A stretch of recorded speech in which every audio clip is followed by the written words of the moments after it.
شکر برای مردمی که خسته‌اند اما هنوز کنار هم می‌ایستند، برای دلهایی که زیر بار این همه سختی نشکستند، فقط آرامتر شدند، ساکتتر شدند و مهربانتر ماندند.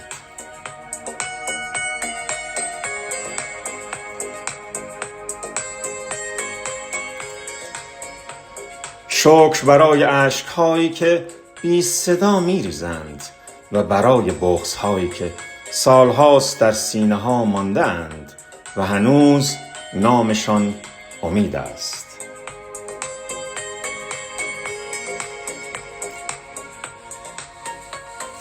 برای مادرانی که با لبخند غم را از چشم فرزندانشان پنهان می‌کنند، برای پدرانی که در سکوت بار یک دنیا نگرانی را به دوش می‌کشند و برای جوانهایی که میان فشار زندگی هنوز رویا دیدن را از یاد نبرده‌اند.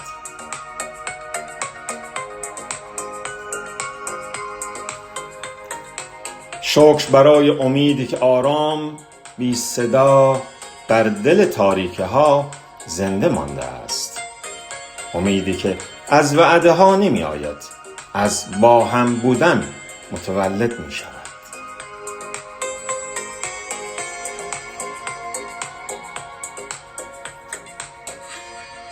شاید روزگار سخت باشد، شاید شب طولانی شده باشد، اما دلهایی که کنار هم می تپند خاموش نمی شوند. پس امید داشته باشیم روزی نور خواهد آمد و ایران عزیز دوباره نفس خواهد کشید، دوباره خواهد رویید و شکوفا خواهد شد.